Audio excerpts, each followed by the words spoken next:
people have been watching the trial in Boston. This guy blew up a little kid, blew him up, destroyed him, and then maimed or killed many others. The question is it merciful that he get the death penalty? Well, that's the question facing that Boston bomber after he was convicted of terrorism. But the thing we want to show you today is he's only one of many around the world, lone wolf fanatics spreading their version of Islam.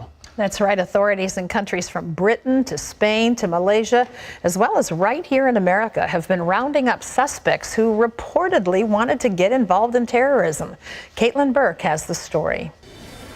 One guilty verdict after another, 30 times the word echoing in the courtroom. A jury of 7 women and 5 men holding 21-year-old Dzhokhar Tsarnaev accountable for the worst terrorist attack on American soil since September 11th.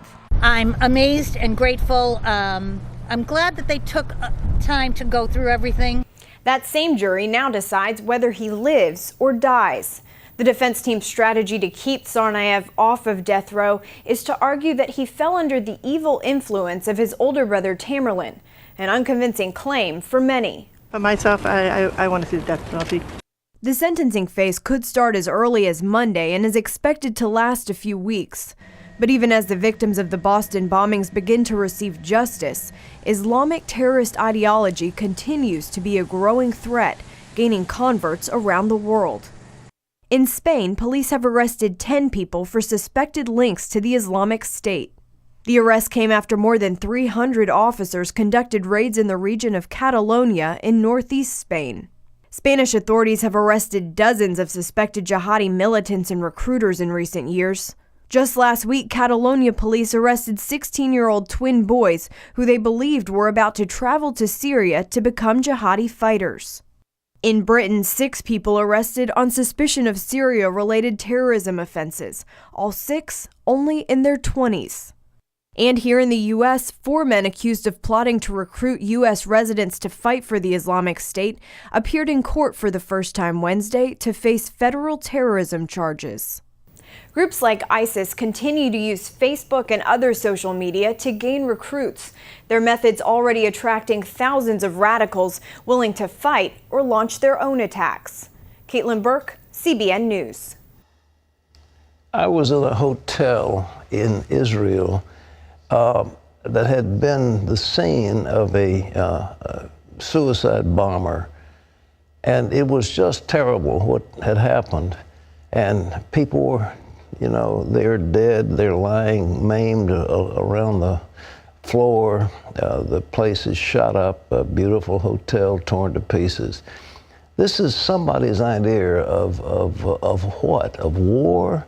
What kind of war is it against little children and women and non-combatants? What kind of war is it? Who are these monsters that do this?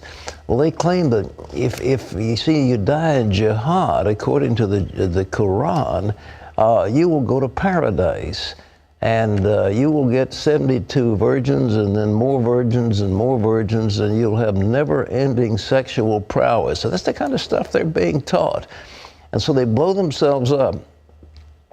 Young people are being recruited for this kind of nonsense, and unfortunately it's taking hold in America and England and other Western countries. That's what we said.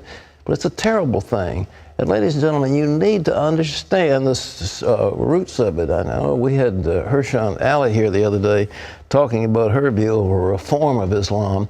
They don't need to reform it. They need to leave it. They need to get back to what actually is said. What did Muhammad actually say, and what did he practice, and what do his disciples think that they need to do in order to be good Muslims? This is a book called Islam, A Religion of Peace or War. But these people are maiming, killing, destroying, and blowing themselves up.